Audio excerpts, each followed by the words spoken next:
Oke, teman-teman. Tadi teman-teman sudah apa namanya ya? Sudah punya sampel penelitian, yaitu tadi yang sudah ditentukan sebelumnya dengan tabel kriteria pemilihan sampel. Tadi dari jumlah populasi, lalu sudah dikurangi dengan sampel, hasilnya jadi sampel penelitian ada berapa. Ini Ibu pakai data yang berbeda ya, yang sudah jadi supaya tidak terlalu lama menjelaskannya. Ini ada contoh dari tabulasi data yang sudah jadi, yaitu ini menggunakan indeks LQ45 ya. Gimana sih caranya kita melakukan tabulasi data? Ini kalau teman-teman bisa lihat, ini Ibu ada variabel Y ya.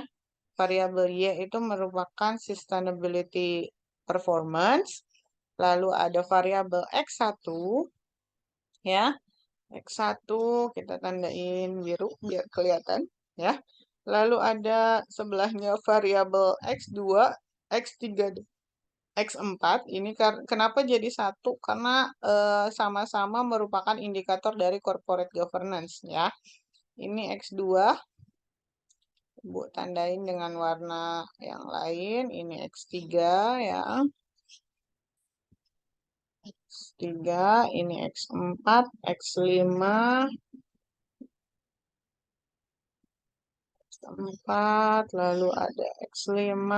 Ini disesuaikan dengan jumlah variabelnya teman-teman ya. Jadi bikin tabelnya itu disesuaikan dengan jumlah variabelnya teman-teman. Lalu ada X6. Nah, ini X6 yang agak panjang cara perhitungannya, maka ditulis semua nih untuk rumusnya apa. Ya, ini ada totalnya. Nah, ini yang X6 yang agak panjang. Oh, maaf.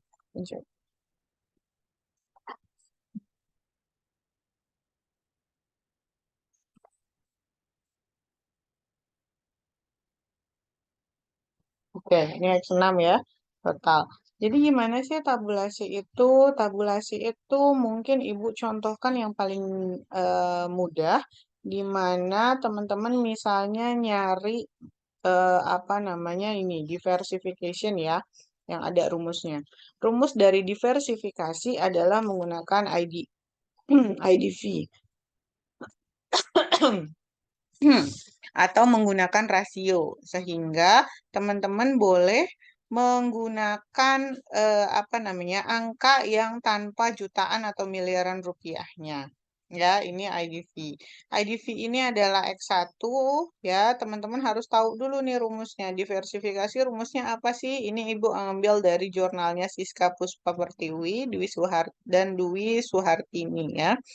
Rumusnya adalah pakai IDIF, Income Diversification, ya, di mana rumusnya adalah 1 dikurang net interest income dikurang other operating income dibagi dengan total operating income. Artinya net interest income-nya dikurangi other operating income-nya harus dihitung dulu, baru dibagi dengan operating income, hasilnya nanti 1 dikurangi dengan hasil pembagian ini. Oke, kita masuk ke tabulasinya.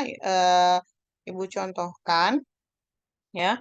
Untuk tabulasinya pertama ada pendapatan bunga bersih. Ini kita lihat dari laporan keuangannya Adaro 2022 dengan 2021 ya.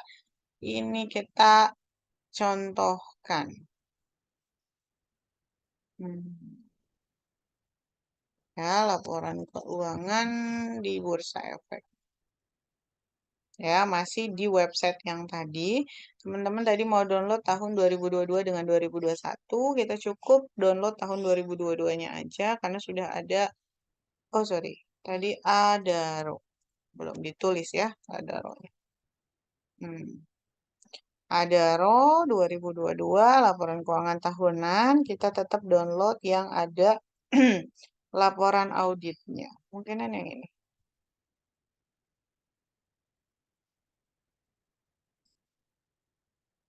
Kita download yang ada laporan keuangan auditnya. Sambil menunggu ya.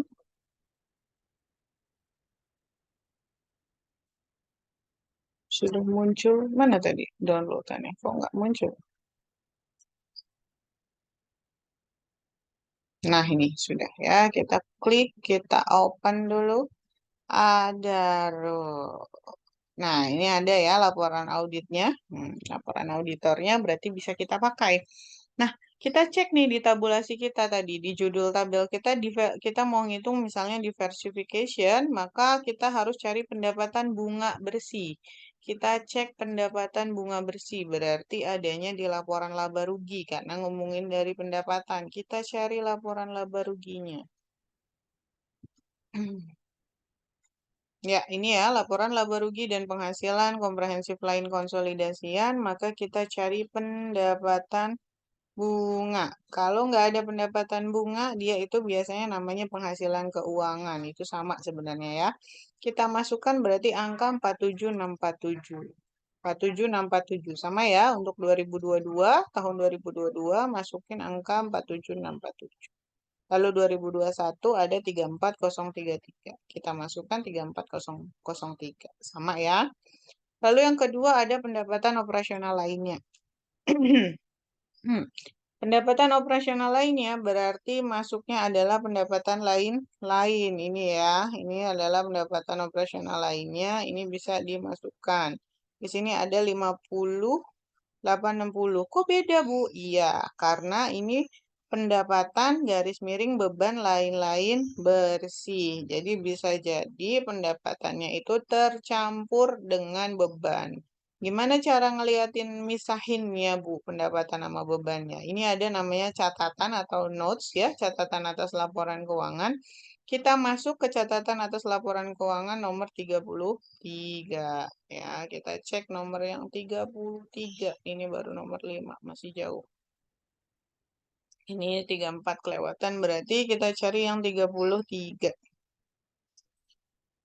32, 33. Oke.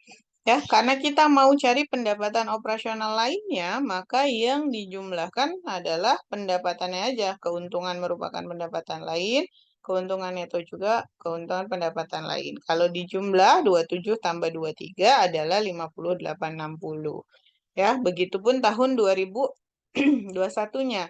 Keuntungannya ada 5.000 ditambah 16.000 ditambah lagi lain-lain 7.000. Totalnya adalah 22.000. Gitu ya. Selanjutnya ada total pendapatan. Nah, total pendapatan ini didapat dari mana? Karena ini adalah total pendapatan, maka yang dilihat adalah balik lagi ke laporan laba rugi, yaitu total pendapatan usaha. Laporan laba ruginya kita lihat lagi. Ya, total pendapatan usahanya ada 8.102.399. Ya, 8.102.399. Meskipun ini dalam ribuan dolar AS. Tapi kita karena tadi nggak ada kriteria kita harus pakai rupiah, maka ini menjadi sampel ya. Kecuali kita ada kriteria laporan keuangan perusahaan harus menggunakan rupiah, maka ini kemungkinan nggak jadi sampel. Tapi karena ini di kriterianya nggak ada, maka ini sah-sah aja karena menggunakan rasio. Jadi nggak ngaruh mau dia dolar atau rupiah, mau mata uang lain pun nggak masalah karena menggunakan rasio. Lalu yang selanjutnya 2021 adalah 3.992.718. Ya, ini adalah total pendapatan di 2021. Sudah nih, komponen-komponen yang kita perlukan sudah terisi. Tadi ini ya, Bu tandain kuning. Nah, tadi ini laporan keuangan yang sudah kita tabulasi namanya. Ini tabulasi. Sudah kita tabulasi, kita sudah ambil datanya, lalu kita masukkan rumusnya. Karena kita tadi pakai rumusnya adalah IDF. IDF merupakan rumus dari net interest income ya atau tadi pendapatan bunga ditambah dengan pendapatan lain-lain dibagi dengan total pendapatan usaha atau operating income. Berarti tabulasinya kita tinggal masukkan rumusnya. 1 dikurang E5 atau pendapatan bunga dikurang dengan pendapatan operasional ya atau F5 kita pakai dalam kurung karena tadi ini harus dikurangi dulu sebelum dibagi total pendapatan. Maka kita bagi total pendapatan di G5, lalu kita kasih kurung lagi, jadi kurungnya ada 2 kali. baru 1 dikurangi hasil dari rumus tersebut. Ini adalah rumus untuk menghitung diversification. Begitu seterusnya, setelah selesai, semua kita hitung, semua kita tabulasi, baik itu untuk variabel Y maupun variabel X, kita akan menemukan hasil akhir ya. IDF ini adalah income diversification, itu adalah hasil akhir ya. Kita tandain hijau nih. Ini adalah hasil akhir. Maka hasil akhir ini, hasil akhir dari X1, hasil akhir dari Y, hasil akhir dari X2, hasil akhir dari X3, X4, X5, dan selanjutnya, itu kita buat lagi nih. Ya, kita buat namanya tabel yang untuk kita olah data atau untuk FViews berdasarkan variabel ya. Tabelnya langsung mepet ke atas, tidak perlu ada jarak, tidak perlu ada nomor urut yang Anda tulis sendiri, langsung masukkan saja kode perusahaan, tahun penelitian, dan variabelnya. Sesuai jumlah variabel Anda ya, kalau ada 4 ya 4, kalau ada 3 ya 3. Gitu ya. Lalu misalnya nih kita mau ambil ya kan, ini tadi tinggal copy aja nih dari Adaro, terus lagi dari tahun penelitian, lalu dari IDF-nya. Ya, tinggal copy aja. Misalnya ini kita mau copy yang ini, tinggal kita copy ya data FViews-nya, lalu kita paste di sini, paste value. Ya, Ibu yakin udah jago-jago lah kalau copy begini ya. Nah, ini juga hasilnya kita tinggal copy, kopinya paste value di sheet reviews tadi ya. Ini udah copy value. Oke. Ini sudah selesai, kita sudah lakukan apa namanya?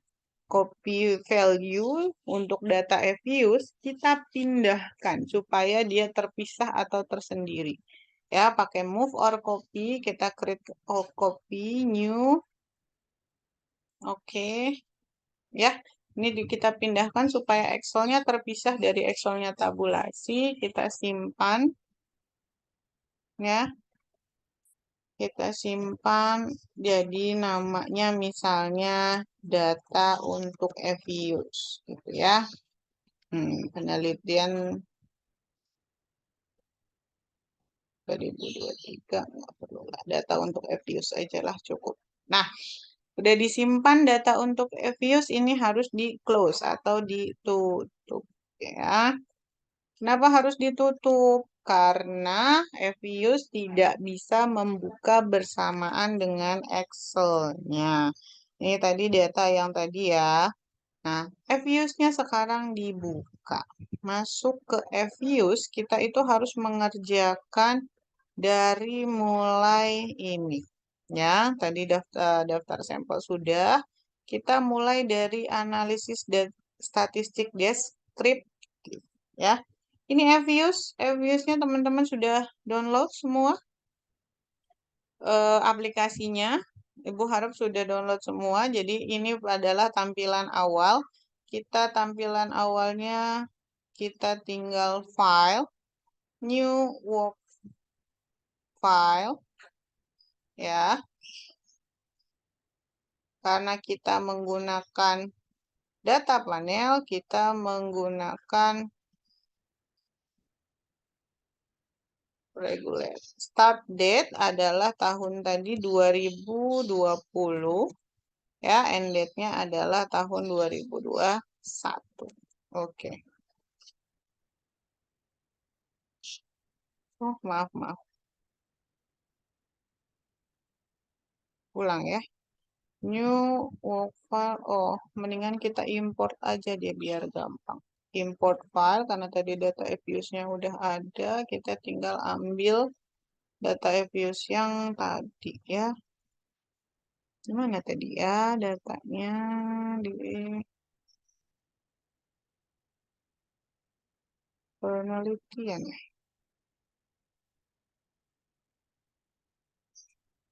Data untuk FViews tadi. Ada data. Nah, ini deh. Open. Ya, dari import files. Kita tinggal next aja. Kita next lagi. Kita next lagi.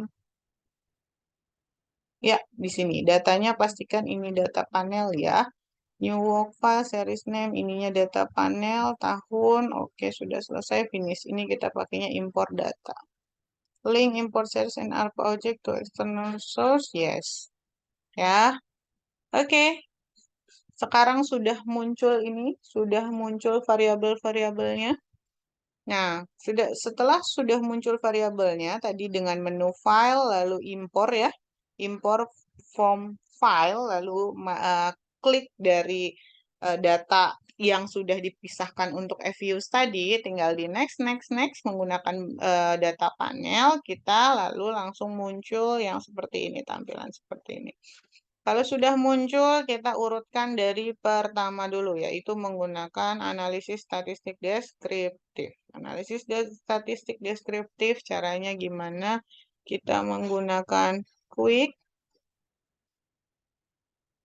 grup statistik, ya. Klik quick, lalu grup statistik, masuk ke deskriptif statistik, masuk ke common sampel. Masukkan variabelnya seluruhnya. Y, X1, X2, X3, X4, X5, dan X6. Ya, kita klik OK.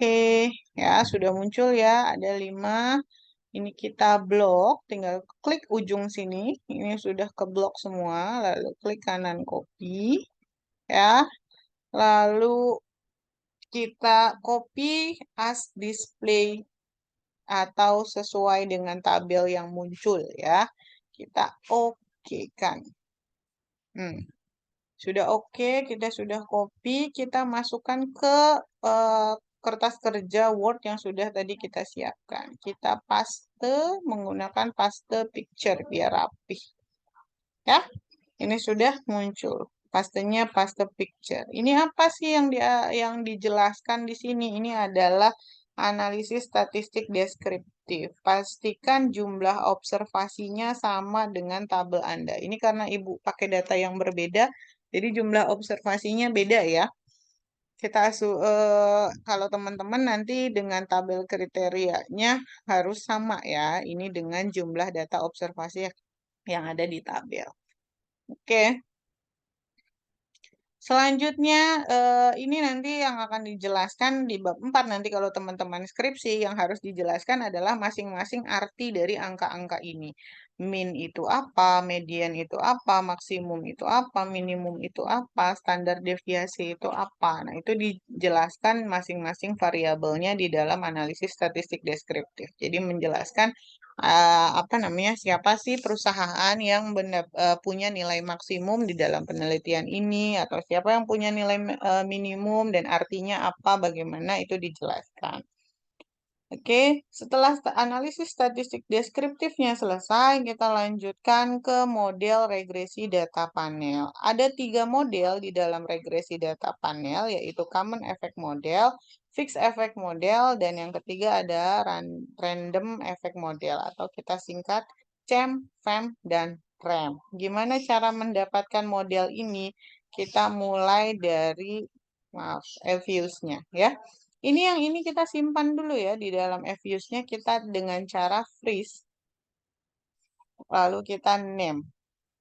Kita misalnya namainnya deskriptif aja deh ya. Biar kita ingat gitu ya. Ini tinggal di close kalau sudah disimpan, ini yes, di close ya. Ini nanti muncul deskriptif statistik. Nah, ini udah ada, lihat ya. Ada muncul. Jadi kelihatan kapan Anda mengolah dan tanggalnya tanggal berapa. Ya, ini harus disimpan. Lalu kita masuk ke tadi model yang pertama, yaitu model CEM ya. Kita masuk model CEM, kita masuk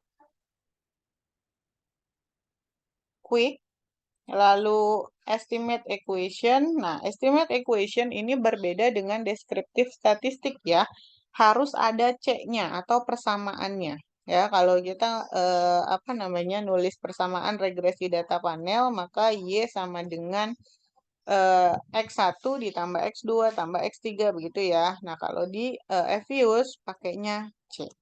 Ya, Y lalu C lalu masukkan X1, X2, X3, X4, X5, X6 sesuai dengan X yang ada di apa namanya? Teman-teman punya variabel ya. Y spasi C spasi X1, X2, X3 ini nggak pakai koma ya, pakainya spasi. Lalu metodenya pakainya least square, tidak ada berubah, sampelnya 2020 sampai 2022. Panel optionnya, ya, panel optionnya kalau common berarti cross sectionnya pakainya non, periodnya pakainya non. Ininya no weight, ininya ordinary. Kita tinggal klik OK. Nah, muncul ini namanya model common effect. Jangan lupa kita beri nama dengan cara kita freeze dulu. Lalu kita namakan CHAM misalnya ya. Kita klik OK. Nah, lalu CHAM ini kita harus simpan. Caranya sama, tadi di blok dulu, lalu di copy, as text display, kita copy, kita paste di bagian Word-nya. Ya, pastenya pakai gambar ya, biar rapih.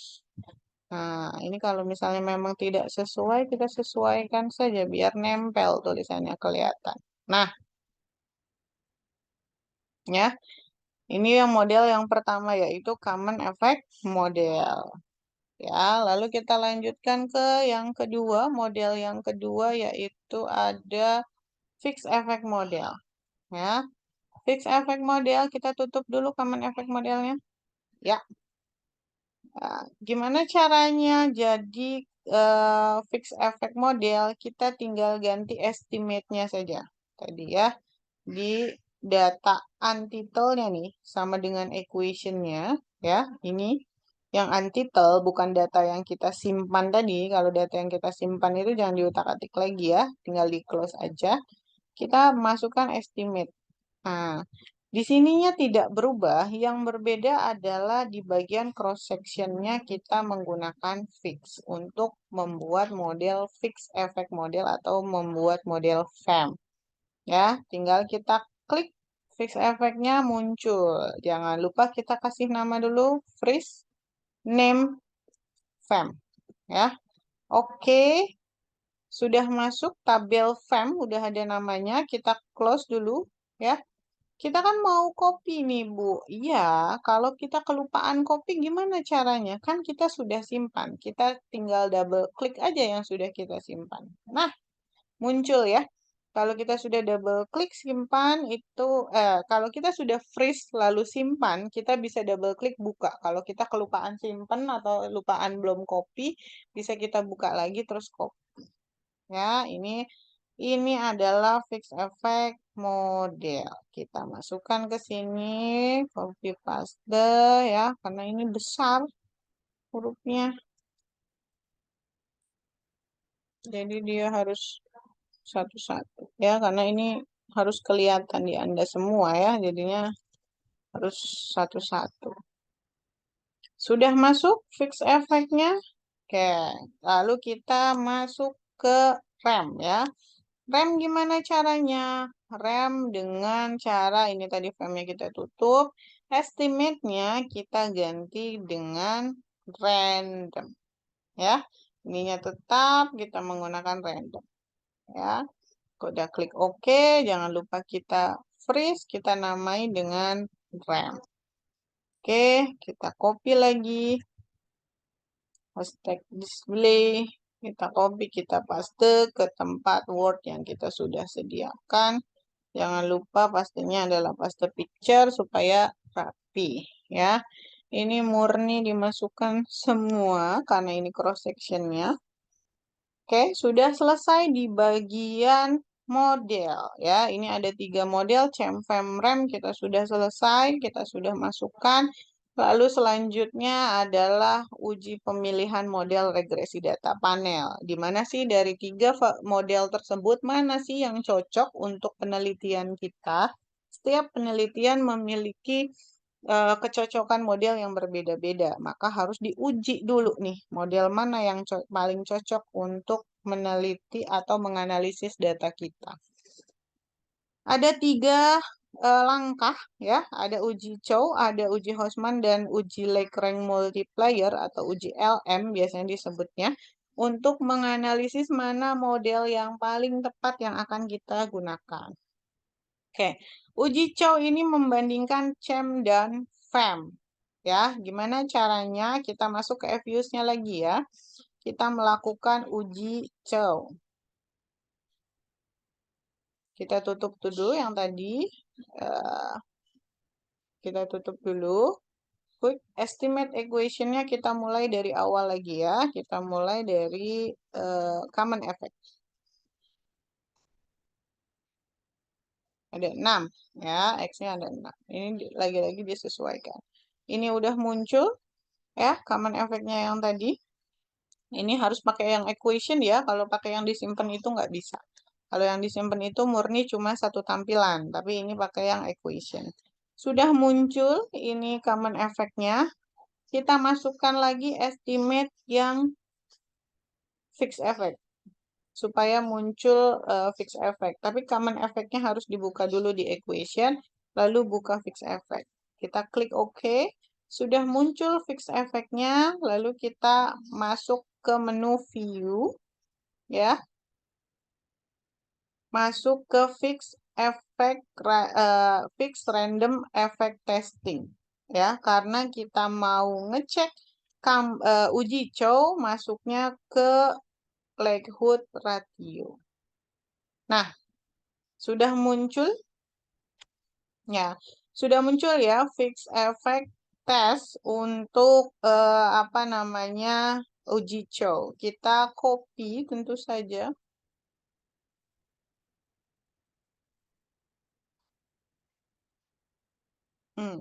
Jangan lupa kita freeze dulu supaya enak ngopinya. Nah, ini adalah tadi uji Chow. Jadi kita boleh namain Chow gitu ya. Biar kita nggak lupa. Kita copy dulu. Kita masukkan ke kertas kerja Word-nya kita.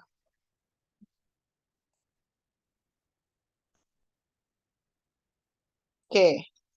Ya. Uji Chow ini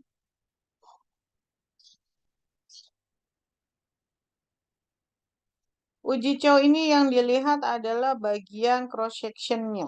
Ya, ini di bagian cross section di sini nih, di bagian probability cross section. Ya, ini Ibu tandain kuning. Nah, di bagian probability cross section, ya. Probability cross sectionnya ini di bawah atau di atas 0,05. Ini di bawah ya. Di bawah 0,05 karena nilainya masih 0,0288. Oke, kita lihat ketentuannya, prasyarat untuk uji Chow. Ketentuannya adalah jika nilai probabilitasnya di bawah 0,05, maka model yang terpilih adalah FEM. Karena model yang terpilih adalah FEM, ya, berarti model yang terpilih FEM ya. Kita tandai ini kita tandai model yang terpilih adalah FEM. Karena model yang terpilih adalah FEM, maka kita lanjutkan ke uji model yang kedua, yaitu uji Houseman. Kalau di sini diuji Chow yang menang atau yang terpilih adalah CHEM, maka langsung melakukan uji LM. Tidak perlu melakukan uji Houseman terlebih dahulu. Ya, tapi karena ini yang menang FEM atau yang terpilih adalah FEM, maka kita lakukan uji Houseman. Ya, kita masuk nih ke uji Houseman. Uji Houseman-nya adalah ya, masih ke equation yang tadi, jangan ditutup ya. Masuk ke estimate. Uji Houseman itu adalah menguji fixed effect dengan random effect. Jadi harus kita ganti dulu nih estimate-nya menggunakan random. Kita klik OK. Sudah muncul randomnya. Kita view, lalu fix random effect testing, masuk ke Houseman test. Ya, sudah muncul Houseman testnya. Jangan lupa kita simpan, kita namai Houseman. Klik OK, dan kita copy. ya. Kita pindahkan ke Word yang sudah kita siapkan. Kita pastekan, kita cek, kita cek uji prasyarat apa namanya syaratnya ya. Jika probabilitas di bawah 0,05 ini ya probabilitas yang dilihat, maka model yang terpilih adalah FEM. Dan sebaliknya, jika probabilitasnya di atas 0,05, maka model yang terpilih adalah REM. Karena ini di atas 0,05, maka yang terpilih adalah REM. Kita bold dulu ya. Ini membandingkan FEM dengan REM. Karena yang terpilih adalah REM, maka kita harus lanjutkan ke uji Lagrange multiplier atau uji LM. Ya, kalau dia ternyata yang terpilih adalah FEM, maka tidak perlu dilakukan uji LM, uji LM ya. Kita cek di sini ya. Ketentuan khususnya, jika uji Chow dan uji Hausman konsisten hasilnya, ya maksudnya konsisten hasilnya yaitu FEM tadi, maka uji LM tidak perlu dilakukan. Ya, misalnya uji Chow hasilnya FEM, uji Hausman hasilnya FEM, berarti uji LM tidak perlu dilakukan. Tapi tadi kan kita uji Chow-nya hasilnya adalah FEM. Uji Hausman-nya hasilnya adalah REM. Nggak konsisten hasilnya. Jadi kita harus lakukan pembandingan lagi nih antara CHEM dengan REM. Ya, ini adalah pembandingan yang terakhir untuk menentukan yang paling tepat modelnya CHEM atau REM. Oke, untuk uji LM ini kita masuk ke EVIUS yang tadi. Ya, kita estimate dulu kembali ke common. Ya, jadi non lagi balik ke common, lalu baru kita view, lakukan fix random effect testing menggunakan Lagrange multiplier. Sudah muncul, jangan lupa kita save, kita namai uji LM, dan kita copy ke kertas kerja kita. Ya, masukkan ke kertas kerja kita ambil di sini ya. Nah, ini adalah Lagrange multiplier test for random effect. Yang dilihat bagian mana? Yang dilihat bagian sini. Ya, kita cari biar full nih tampilannya. Nah, yang dilihat adalah sini. Bagian cross section Bruce Pagan, ya. Cross section Bruce Pagannya di bawah atau di atas 0,05? Di atas ya. Ini cross section Bruce Pagannya di atas 0,05. Maka model yang terpilih adalah model CHEM. Oke, kita ketentuannya berarti setelah kita bandingkan dari 3 uji pemilihan model, kesimpulannya adalah kesimpulan uji, oh maaf, ini kok hurufnya berubah sendiri ya. Oh, masih ada di tabel. Nah, kesimpulan dari uji pemilihan model adalah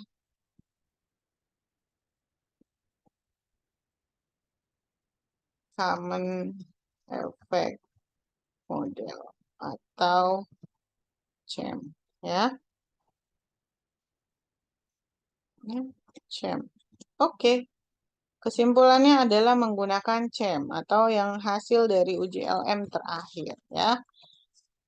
Oke, kita lanjut ke analisis regresi data panel. Analisis regresi data panel itu kita tidak perlu melakukan olah data lagi di EVIUS, hanya kita mengambil ya sesuai dengan model terpilih. Karena kita model terpilihnya adalah CHEM, maka kita tinggal buka tadi yang kita simpan adalah CHEM. Kita buka.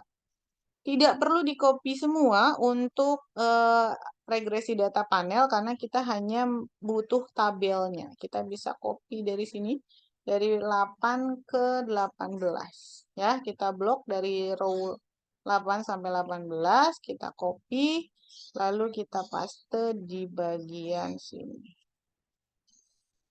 Ya. Oke, kalau mau rapi pastenya menggunakan paste picture ya. Jadi rapih kalau mau digeser dia enggak ikut tergeser. Nah, ini adalah regresi data panel, bisa ditulis rumus regresi data panelnya, yaitu Y sama dengan sesuai koefisiennya ya, 0,1000930 ditambah, oh sorry, karena dia lambangnya minus ya, X2-nya minus, maka minus 0,01446 X2 ditambah 0,473634 X3 ditambah 0,028774 X4 ditambah 0,172749 X5 dan ditambah 0,001084 X6. Ini adalah analisis regresi data panel. Hasilnya ini ya, jadinya menghasilkan rumus ini. Selanjutnya setelah selesai analisis regresi data panel, kita masuk ke uji asumsi klasik. Uji asumsi klasik yang kita gunakan adalah hasil dari CHEM-nya tadi. Ya. Uji asumsi klasik. Kita masuk ke normalitas. Ini kita close dulu ya, equation-nya kita ganti menggunakan CHEM ya. Ini non. Oke, kita klik oke. Ini sudah tampilannya CHEM dan ininya tampilannya equation. Kalau tampilannya nggak equation, dia nggak bisa diolah. Ya, uji asumsi klasiknya kita menggunakan pertama adalah normalitas. Oke, kita tes normalitas. Kita view ya, masuk ke residual diagnostik, histogram atau normality test. Kita copy dari sini, jangan lupa kita freeze, kita simpan dulu ya normalitasnya. Normalitas kita simpan. Ya. Lalu kita copy. Kalau nggak ada tabelnya gimana? Berarti tinggal Ctrl A saja, lalu copy. Ya, Ctrl A untuk ngeblok semua data ini, lalu kita bisa paste ke uji normalitasnya. Ya, sudah. Ini adalah gambar ya. Kalau yang lain tabel, ini gambar uji normalitas. Ya, prasyaratnya lihat probability-nya harus di atas 0,05 ya. Probability ada di sini. Kayak shape aja mungkin biar kelihatan. Nah, kok nggak kelihatan? Nah, shape fill-nya no fill. Nah, ini ya. Jadi probability-nya 0,311641. Karena di atas 0,05 maka data dikatakan berdistribusi normal. Kalau dia tidak berdistribusi normal, maka harus melakukan transformasi data. Nah, itu akan dibahas kemudian. Mudah-mudahan datanya teman-teman normal semua, jadi aman ya. Kita lanjutkan lagi. Jadi datanya normal. Uji yang selanjutnya adalah uji multikolonialitas. Uji multikolonialitas itu masuknya, ini kita close dulu.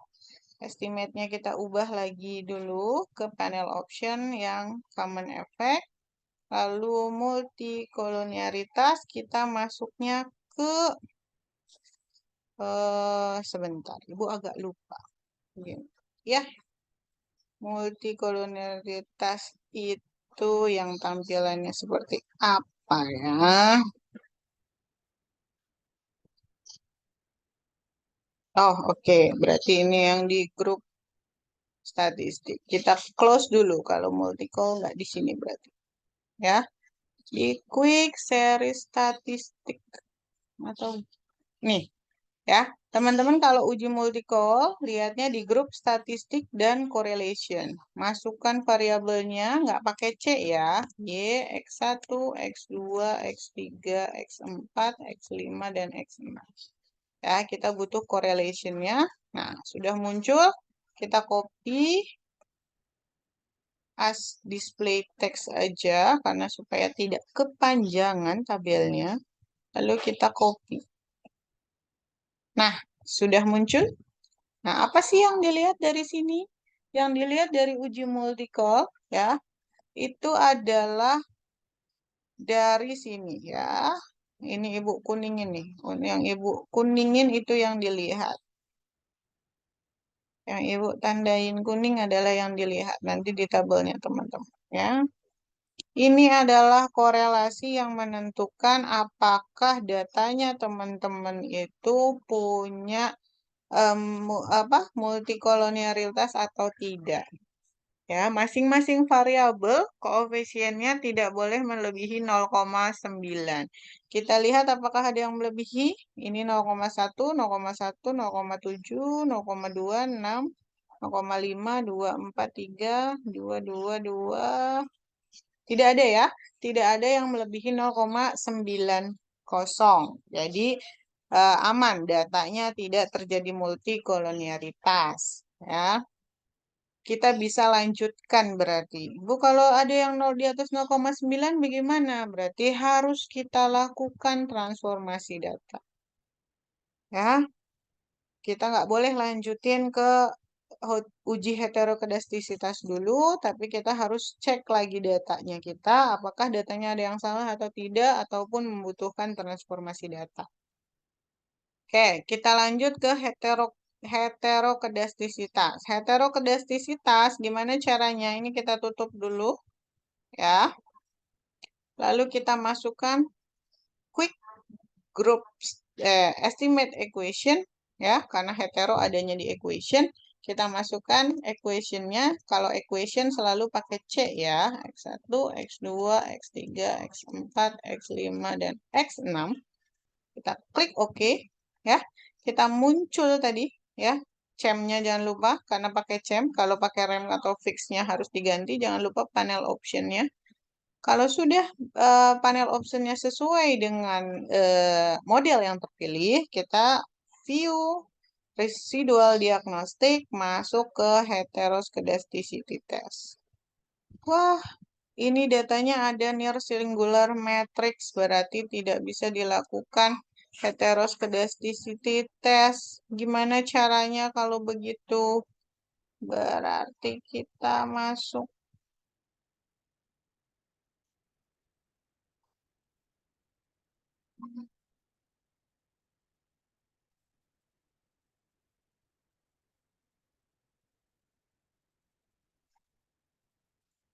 sebentar, ya. Berarti Ibu menggunakan hetero yang lain nih, uji heterokedastisitas yang lain yang tidak sesuai biasanya.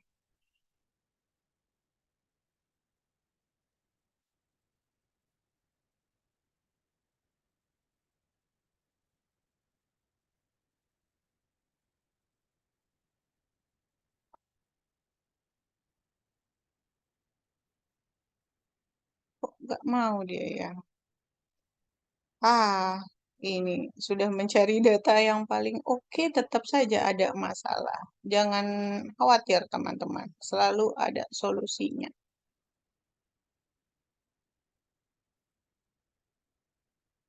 Residu kita pakai apa?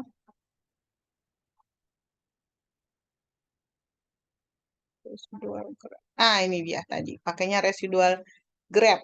Jadi kalau teman-teman tadi residual diagnostik yang heterokedastisitasnya near singular matrix, teman-teman hasilnya begini, berarti teman-teman harus pakai yang ini. Ya, standar standar dis residual graph. Ya, pakainya grafik. Oke. Pakainya grafik ini, lalu kita copy grafiknya, kita cek. Nah, heteroskedastisitas itu sebenarnya ngelihatnya dari probabilitas chi-square. Ibu contohkan yang ada probabilitas chi-square-nya mungkin ya, biar nggak lupa nanti. Nah, ini. Kalau yang ada probabilitas chi-square, dia tabelnya seperti ini. Ya, ada F statistik, ada ops R statistik, ya. Nih, kita lebarin aja deh, biar kelihatan. Nah, nih.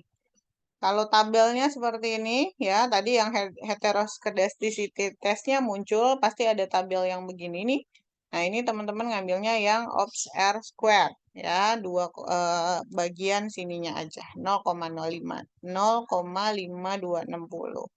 Ya, kalau 0,5 ini kan di atas 0,05. Kalau di atas 0,0 di atas 0,05 maka tidak terjadi heterokedastisitas, ya.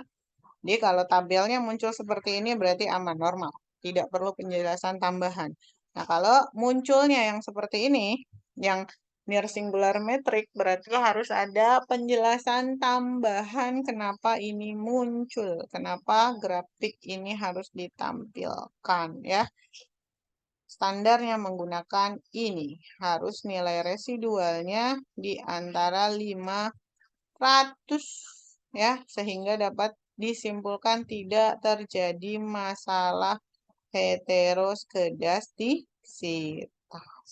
Oke. Jadi kita anggap ini sudah memenuhi ya heteroskedastisitasnya, dia rata-rata untuk datanya. Maka kita lanjutkan ke uji autokorelasi. Untuk uji autokorelasi, nilai Durbin Watson-nya itu antara -2 sampai +2. Ya, jadi nilainya harus di antara itu. Oke, uji autokorelasi bentuknya gimana? Cara nyari di EViews-nya gimana? Ya, Bu, cek dulu. Ibu harus ngintip dulu biar nggak salah. Ya, biar nggak salah ngasih taunya. Uji autokorelasi. Oh, sorry. Durbin Watson. Berarti tinggal diambil nih autokorelasinya dari Durbin Watson-nya di data panel yang CEM tadi. Ya, kita lihat di analisis regresi data panel yang bagian common effect. Common effect model. Mana tadi common effect model? Ini masih. Ya, kita ambil dari yang common effect model. Oke, ini ya. Ini common effect model. Di bagian sini ada Durbin Watson statistik. Ya, berarti kita bisa ambil dari sini. Durbin Watson-nya yang CEM. Nah, kita buka yang CEM. Karena kita cuma butuh Durbin Watson statistik, maka kita cukup copy yang tabel ini aja. Nomor 18 ke bawah. Nah, ya, kita tinggal copy. Lalu kita paste di bagian sini. Durbin Watson statistik tadi buat uji autokorelasi. Kita tandain yang ini. Ya. Karena ini nilainya 1,2, berarti kan 1,2 kalau kita nyatakan dalam rumus matematika,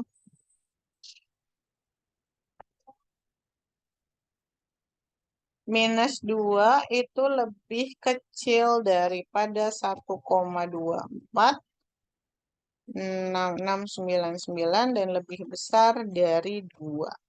Ya, benar ya? -2 ya, lebih kecil dari 1,2, 46699 dan lebih besar dari 2. Nah, kalau begini, ini berarti sudah oke atau tidak terdapat autokorelasi. Ya, tapi kalau yang nggak memenuhi gimana, Bu? Berarti nilainya misalnya dia -1 gitu ya, nilainya 3 gitu. Nah, itu tidak memenuhi. Tapi kalau masih 1, ini masih memenuhi. Oke? Nah, selanjutnya kita masuk ke uji hipotesis. Uji hipotesis ini juga tidak perlu ada pengolahan data di EViews lagi. Kita hanya tinggal copy saja dari hasil model terpilih. Ya, untuk koefisien determinasi, kita pakai tabel yang sama dengan Durbin Watson, yaitu tabel yang ini. Kita tinggal copy saja untuk ke koefisien determinasi. Yang dilihat bagian mana? Yang dilihat adalah adjusted R square-nya. Kalau koefisien determinasi. Adjusted R square-nya ini harus dinyatakan dalam persen. Berarti sekitar 16,64%. Ya. Koefisien determinasinya adalah 16,64%. Uji F-nya bagaimana? Uji F-nya harus kita sampaikan. Karena kita yang menang tadi lagi-lagi adalah CEM, kita menggunakan tabel yang sama di koefisien determinasi. Kita tinggal copy yang dilihat bagian probabilitas F statistik. Ya, probabilitas F statistiknya jika di bawah 0,05, ya, uji F itu taruh di atasnya aja ya. Ketentuannya adalah jika prob F-nya adalah di bawah 0,05, maka berpengaruh. Maka variabel X secara bersama-sama ya atau secara simultan pakai salah satu aja ya, boleh bersama-sama, boleh simultan berpengaruh terhadap variabel Y ya. Misalnya X1, X2, X3. Sebutkan variabelnya ya. X4, X5, dan X6. Ini Bu biar gampang. Jadi nyontohinnya pakai variabel X-nya terhadap variabel Y. Ya, dilihatnya dari sini. Kalau dia di bawah 0,05. Kalau dia di atas 0,05 berarti tidak berpengaruh. Kalau tidak berpengaruh, ininya di atas 0,05, maka uji model atau datanya itu tidak bisa dipakai untuk meneliti. Anda itu harus menambah data penelitian atau menambah variabel penelitian yang lain supaya datanya bisa eh, diuji ya. Jadi uji F ini juga sekalian dari uji model. Kalau modelnya salah, maka tidak bisa diuji pengaruhnya menggunakan uji model. Selanjutnya uji T. Uji T kita ambil dari tabel ini. Ya, tabel 8 ke masing-masing. Kita tinggal copy aja, kita tidak melakukan pengujian lagi karena sudah jadi hasilnya. Ya, enaknya pakai data panel tuh itu. Jadi tidak perlu banyak melakukan pengujian. Enaknya pakai Fuse dan data panel tuh seperti itu. Hasil yang kita lihat di bagian probabilitasnya ya. Berarti kita kalau mau simpulkan X1 berpengaruh atau tidak? Tidak ya, tidak berpengaruh terhadap Y. Ya, ini biasanya hipotesisnya berurutan nih ya. Misalnya kita mau bilang hipotesis 1, 2, 3. Misalnya ini hipotesis 1 ya. Boleh. Hipotesis 1 berarti H1 X1 tidak berpengaruh. Hasilnya adalah X1 tidak berpengaruh terhadap Y. H2 gimana nih? Atau boleh begitu. Atau karena kita ini lagi belajar ya kita X1, X2 saja ya. Kita simpulkan. Berarti yang nggak berpengaruh ada X1, X2, X5. Ya, sudah tidak. Ada 3. Dan X5 tidak berpengaruh. Yang berpengaruh ada siapa aja berarti ada X3 karena di bawah 0,05. Lalu X4 ya. Lalu ada X6. Oke, ini adalah yang berpengaruh. Berpengaruh terhadap Y. Nah, ini bisa kita masukkan ke dalam penelitiannya kita. Nah, untuk mini riset, teman-teman tetap melakukan hal ini. Hanya saja yang dijelaskan dalam mini riset hanya langsung intinya saja. Tidak perlu dijabarkan tabelnya satu per satu, tapi langsung apa namanya ya, diberikan kesimpulan dari masing-masing pengujiannya. Begitu. Nah, untuk pembahasan penelitian ini penting. Pembahasan penelitian ini bukan interpretasi hasil atau tidak mengulang kata-kata yang ada di dalam pengujian uji T maupun uji F. Artinya sudah tidak ada lagi probabilitas statistik yang disebutkan dalam pembahasan penelitian. Pembahasan penelitian apa namanya berdasarkan argumentasi ilmiah. Boleh berdasarkan teori, boleh juga berdasarkan penelitian terdahulu dan juga analisa dari penulis atau peneliti sendiri. Ya, jadi sebisa mungkin hindari hasil FUs yang sudah disampaikan di pengujian sebelumnya. Jadi hasil uji T jangan disebutkan lagi di pembahasan penelitian. Begitu ya. Semoga dapat dimengerti dan videonya ternyata cukup panjang. Mudah-mudahan bisa dimengerti, dan kalau Ibu terlalu cepat silahkan pause langkah-langkahnya ya, karena ini dalam bentuk video. Dan kalau ada yang hasilnya berbeda dengan apa yang Ibu tampilkan, boleh ditanyakan di dalam forum diskusi. Baik, kalau begitu ini Ibu stop share dulu. Ya, Ibu akhiri video kali ini tentang teknik analisis data. Artinya kalau Anda sudah mengolah data dengan FIUS, artinya Anda sudah hampir selesai dari penelitian ini. Tinggal dilakukan analisis hasil penelitiannya, apakah berpengaruh dan tidak berpengaruh, dan juga ditambahkan logika berpikirnya, kenapa hal tersebut bisa menjadi berpengaruh, baik itu secara teori maupun secara praktek dan juga secara hasil analisa atau hasil pemikiran dari peneliti. Gitu. Semoga teman-teman dapat dipahami dan juga dapat membuat mini risetnya tepat waktu dan dapat dipresentasikan dalam pekan ilmiah mahasiswa. Terima kasih banyak. Assalamualaikum warahmatullahi wabarakatuh.